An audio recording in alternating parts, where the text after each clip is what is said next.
एक बड़े और रौनक भरे शहर में जैद नाम का एक हाकिम रहता था। वो ऐसा आदमी था जिसे अल्लाह ने बीमारियों को पहचानने की खास समझ दी थी। वो सिर्फ मरीज के चेहरे को देखकर या उसकी आवाज़ की हल्की सी बोली सुनकर बीमारी पहचान लेता था। उसकी शोहरत बहुत दूर दूर तक फैल चुकी थी। दूर के देशों से आने वाले काफिले भी अपने साथ उस हकीम की चर्चा लाते थे, जिसे लोग ज़माने का सबसे बड़ा हकीम कहते थे, क्योंकि वो उन बीमारियों का इलाज कर देता था जिनसे दूसरे हकीम हार मान लेते थे। लेकिन शायद अपने इस इल्म को एक अमानत नहीं समझता था। वो इसे सिर्फ पैसा कमाने का जरिया मानता था। उसने अपने लिए रजाओ जैसा एक शानदार महल जैसा घर बना लिया था। घर में महंगे कलीन बिछे हुए थे और घर के बीचों बीच सफ़ेद संगमरमर का एक खूबसूरत फव्वारा था। हर सुबह जैद एक ऊंची कुर्सी पर बैठता था।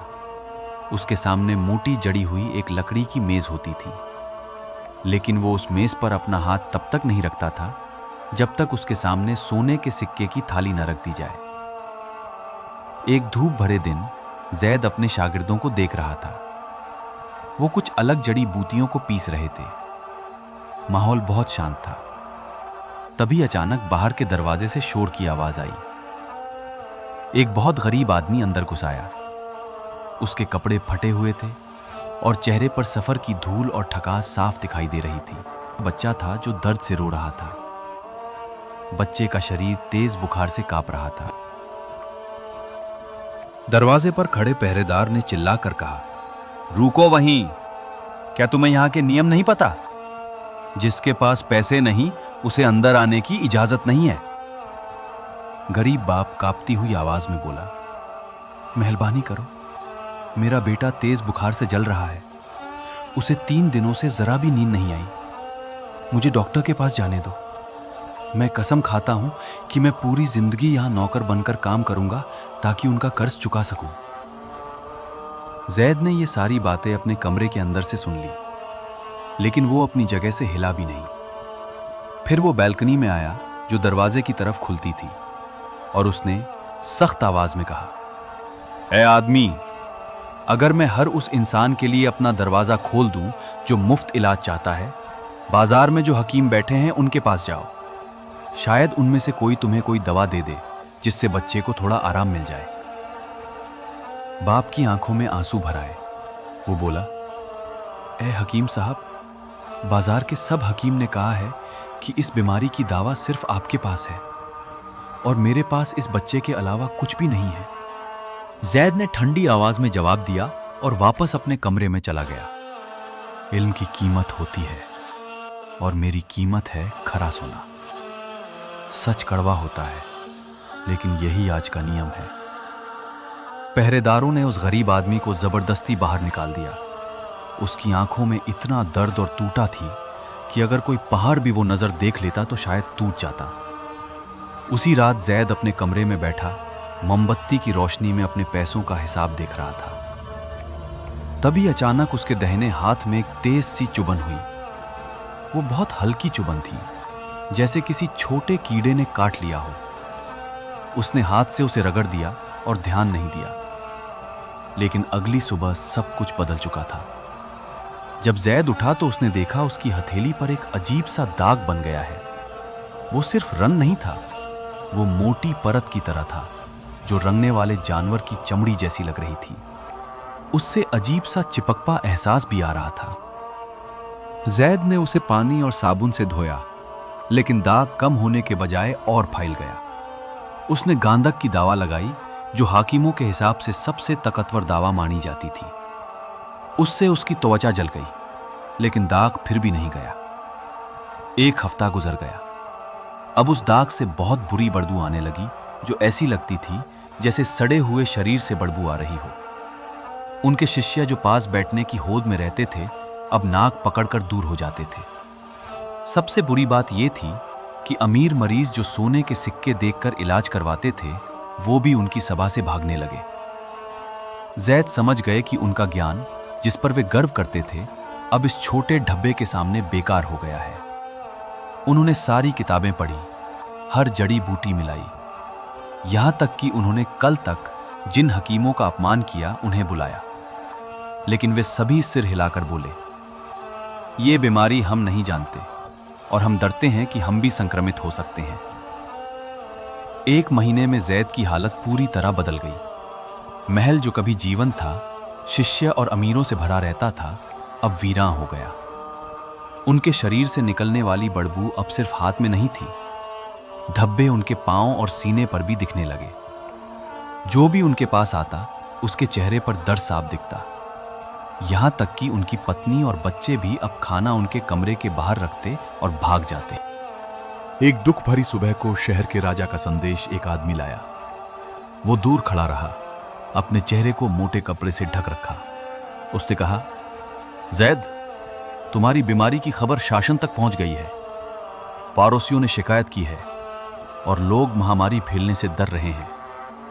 बादशाह का आदेश है कि तुम आज सूरज अस्त होने से पहले अपना घर और शहर छोड़ दो।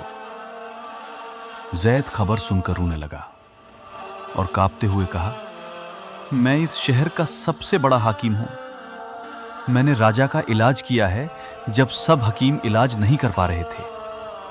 कैसे मुझे इस तरह बाहर किया जा सकता है? संदेशवाहक ने तेज आवाज में जवाब दिया, तुम हकीम थे जब तुम्हारा शरीर अच्छा था। अब तुम सिर्फ एक इंसान हो जिसमें बीमारी है और जो लोगों के लिए खतरा है। आदेश मानो, वरना तुम्हें जबरदस्ती निकाल दिया जाएगा। जैद के पास कोई रास्ता नहीं था। उसने जितने सोने के सिक्के बचा पाए उन्हें छोटे से थैले में रख लिया। सबसे कीमती दामों की बोतलों वाली अपनी चिकित्सा वाली बैग भी साथ रखा और हार का एहसास करते हुए घर से बाहर निकल गया। वो शहर के बड़े दरवाजे से बाहर निकला, जहां लोग रास्ता साफ करते थे जब वो घोड़े पर जाता था। लेकिन आज वो पैदल निकल रहा है।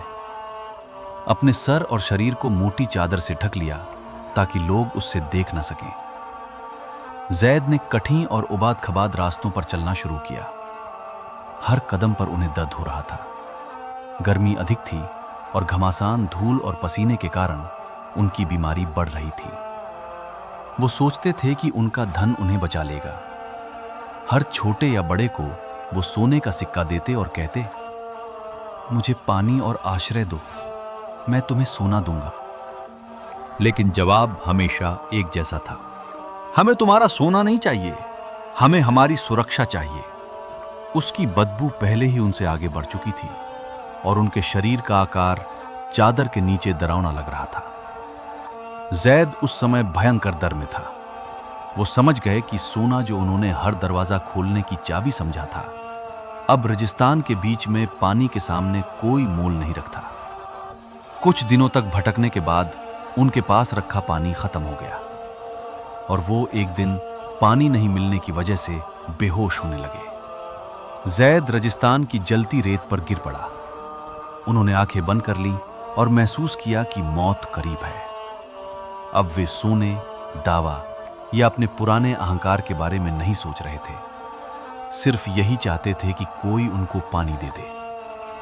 तभी जब वो जीवन और मौत के बीच थे, उन्होंने शांत कदमों की आवाज और भेदों की बाबा सुनी। जैद ने मुश्किल से आंखें खोली और देखा कि एक लंबा साया उनके सामने खड़ा था। वो एक बुढ़ा आदमी था, साधारण कपड़े पहने और हाथ में लकड़ी की छड़ी पकड़े। बुढ़ा आदमी जैद की ओर देखा।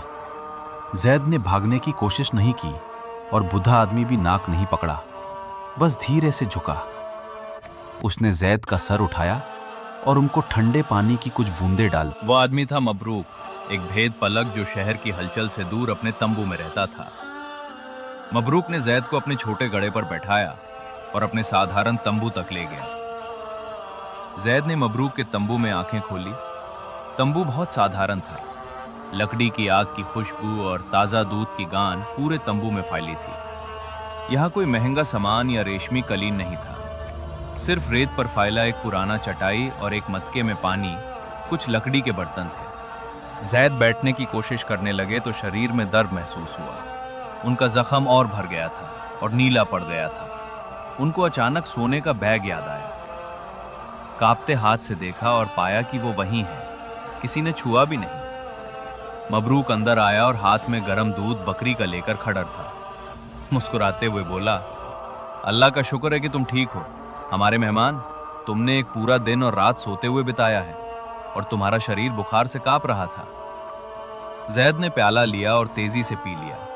फिर उन्होंने हकलाते हुए कहा, वो आदमी, क्या तुम मुझसे नहीं डरते? क्या तुम इस बदबू को महसूस नहीं कर रहे?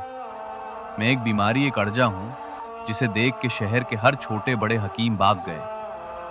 मबरूक जमीन पर बैठ गया और सुकून से बोला, बेटा, बीमारियां अल्लाह के संदेश हैं और तकलीफ सिर्फ उसी को होती है जिसके लिए लिखा गया हो। और बदबू, मैंने अपनी जिंदगी में इससे भी बदतर बदबू सुनी है। जैद शांत हो गए। जैद ने मबरूक से पूछा, तुम कौन हो और यहां इस रेगिस्तान में अकेले कैसे रहते हो? मबरूक ने जवाब दिया, मैं अल्लाह का बंदा हूं। मैं अपनी भेड़ों की देखभाल करता हूं और जमीन में अपने जीवन के लिए भोजन ढूंढता हूं। मैं किताबों नहीं पढ़ता और संदेश नहीं लिखता, लेकिन मैं रात में आकाश की किताब पढ़ता हूं और दिन में परेशानों के रास्ते देखता हूं। अगले दिन जायद ने मुबारक के कामकाज को देखा। मुबारक सुबह सूरज उगते ही भेड़ों के साथ बाहर चला जाता और सूरज अस्त होने से पहले लौट आता। एक दिन जैद ने एक दृश्य देखा जिसने उसे बहुत हैरान कर दिया। मबरूक की एक भेड़ पठड़ों के बीच फंस गई और उसका पैर घायल हो गया। खून बहुत ज्यादा बह रहा था। मबरूक धीरे धीरे चलकर तंबू के पीछे गया। वो झुका और एक बहुत छोटा पौधा तोड़ा जिसकी पट्टियां हरी और फीकी थी, जो रेत के बीच छाया में उग रहा था। लोग इस पौधे को पैरों ताले रौंद देते थे और किसी ने ध्यान नहीं दिया। मबरूक ने पट्टियों को 2 पटरों के बीच रगदा और सीधे भेद के घाव पर लगाया, फिर साफ कपड़े से बांध दिया। जैद खुद को रोक नहीं पाए। वो अपने रोग को भूल गए और बोले, ओ बुरे आदमी, क्या तुम सोचते हो कि ये मामूली जदी बूटियां ऐसे घाव को ठीक कर देंगी? इस घाव को जिंच की मरहम या तांबे का पाउडर चाहिए। ये दवाई सिर्फ बड़े हकीमों के पास में ही मिलते हैं। मबरूक ने उसे दया भरी नजर से देखा और कहा, मेरे प्रिय मेहमान, हर सस्ती चीज बेकार नहीं होती और हर महंगी चीज बीमार को ठीक नहीं करती। इस जड़ी बूटी में अल्लाह ने शिफा रखा है, जिसे केवल वही जान सकता है जो इसे समझे। इससे 2 दिन बाद देखना, तुम मेरी बात की सच्चाई जान जाओगे। जायद ने अंदर ही अंदर हंसते हुए सोचा, बेचारा ये भेद पलक सोचता है कि उसके सराल इलाज से मेरी सारी रातों की मेहनत हार जाएगी। लेकिन अगले सुबह जब उसने भेद को देखा, वो झूठ के पीछे चल रही थी और जैसे कुछ हुआ ही नहीं। और जब उसने घाव देखा तो वो तेजी से ठीक हो गया था और संक्रमण का कोई निशान नहीं था। जैद को बहुत जोर का झटका लगा। वो उस सस्ती जड़ी बूटी को अलग नजरों से देखने लगा। वो सोचने लगा, क्या संभव है कि ये वास्तव में इलाज हो? जैद हमेशा सोने की बुतालों में इलाज ढूंढते रहे, लेकिन उनका अहंकार उन्हें मबरूक से इलाज मांगने से रोक रहा था। वे सोच रहे थे कि देखेंगे कि समय उनके लिए क्या लाता है। दूसरे हफ्ते तक जैद की हालत भयानक हो गई। घाव उनके चेहरे तक पहुंच गए और सांस लेना मुश्किल हो गया। वे महसूस कर रहे थे कि मौत बस उनके करीब है। उस रात जैद बेहोश हो गए। वे बेतरतीब शब्द बोल रहे थे अपने महल और खोए हुए सोने की याद में। इस बीच मबरूक उनके पास बैठा था। वो उनके सर पर ठंडा पानी डाल रहा था और उनके लिए दुआ कर रहा था। वो रात जैद के जीवन की सबसे कठिन रात थी। बुखार उनके शरीर को जला रहा था, जैसे आग उनके त्वचा के भीतर जल रही हो। वो अपनी आंखें खोल भी नहीं पा रहे थे और छाती पर भारीपन था। ऐसा लग रहा था कि उनकी सांसें कभी भी रुक सकती हैं। इस संकट के समय जैद पूरी तरह बेहोश थे। वे ये भी नहीं समझ पा रहे थे कि तंबू के अंदर क्या हो रहा था। मबरूक ने देखा और अपने दयालु दिल से उनका ध्यान रखा। वो पूरी रात जागता रहा और जैद के पास बैठा रहा। फिर मबरूक वहां गया जहां जड़ी बूटियां उग रही थीं। उसने पट्टियां इकट्ठी की, फिर उन्हें ध्यान से धोया और धीमी आग पर छोटे बर्तन में उबाल लिया। जब भाप उठने लगी तो उसने इसे ठंडा किया और साफ कपड़े से छान लिया। सुबह के समय जब जैद की सांसें धीरे होने लगी, मबरूक ने धीरे से कहा, बेटा, अपनी शक्ति पर गुरूर मत करो, वो खत्म हो गई। अपने ज्ञान पर भरोसा मत करो, वो तुम्हें धोखा दे गया। सब कुछ अल्लाह के हाथ में है। फिर उन्होंने जैद को उस जड़ी बूटी का अर्क धीरे धीरे पिलाया। साथ में कुरान की आयतें पढ़ते रहे। वो बार बार पढ़ते रहे, और जब तुम बीमार हो तो वही तुम्हें ठीक करेगा। कुछ घंटों के बाद जैद धीरे धीरे होश में आए। उन्होंने महसूस किया कि उनके शरीर में एक अजीब शांति है। बुखार खत्म हो गया और सुकून महसूस हो रहा है। जब उन्होंने अपना हाथ उठाया तो देखा कि काले और चिपचिपे घाव सूख रहे हैं, जैसे उनका शरीर फिर से जीवित हो रहा हो। जैद ने कमजोर आवाज में चिल्लाया, लेकिन आश्चर्य से भरी हुई, ओ बूढ़े, आपने मेरे साथ क्या किया? ये जादू है क्या? मैं फिर से जीवित महसूस कर रहा हूं।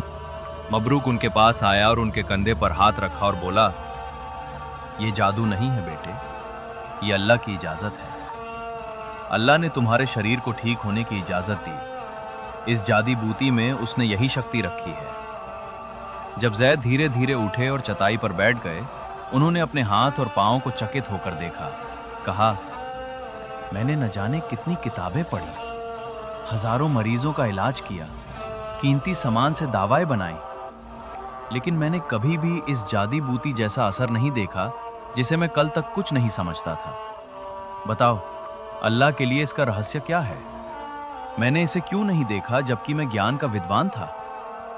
मबरूक ने दूर देखा जहां सूरज उग रहा था और बुद्धिमानी भरे स्वर में कहा, बेटे, तुम्हारी समस्या ये थी कि तुम केवल जादी बूटी को देखते रहे, लेकिन इसे उगाने वाले को नहीं। तुम सोचते थे कि तुम्हारा ज्ञान ही रोग को ठीक करता है और तुम्हारा सोना ही तुम्हें बचाता है। तुम कारण को देख रहे थे, लेकिन कारण कर्ता को नहीं। ये जादी बूटी अल्लाह के सैनिकों में से एक है, लेकिन अल्लाह कभी उस दिल को ठीक नहीं करता जिसमें अहंकार है। जब तुम्हारा दिल इस रेगिस्तान में टूट गया और तुम्हारा गुरूर खत्म हो गया, तब तुम मेरे पास विनम्रा और गरीब बनकर आए। तब मैंने तुम्हारे लिए रहमत के द्वार खोले। जैद चुप हो गए और सर झुका लिया। उन शब्दों ने उनके किसी भी पुराने रोग से कहीं ज्यादा ताकतवर असर डाला। वे खुद को उस अनपढ़ साधारण भेदपालक के सामने छोटा महसूस कर रहे थे। जो बुद्धिमट्ट उसके पास थी, वो किसी मोटी किताब में नहीं थी। जैद ने आंसू भरी आंखों से कहा, आप सही कह रहे हैं, एक गरीब आदमी और सस्ती जड़ी बूटी ने मुझे बचा लिया। मबरूक ने मुस्कुराते हुए कहा, याद रखो बेटे, शिफा सिर्फ जड़ी बूटी में नहीं है, सब अल्लाह की रजा होना जरूरी है। अगर आपको यह कहानी पसंद आई हो और इससे कोई सबक मिला हो तो वीडियो को लाइक जरूर करें, चैनल को सब्सक्राइब करें ताकि ऐसी और दिल को छू लेने वाली इस्लामिक कहानियां आप तक पहुंचती रहें। याद रखिए, असली दौलत पैसा नहीं होती, असली दौलत एक साफ दिल, रहम और अल्लाह पर भरोसा होता है। अल्लाह हमें हमेशा अच्छा और नेक इंसान बनाए। मिलते हैं अगली कहानी में। अस्सलाम वालेकुम।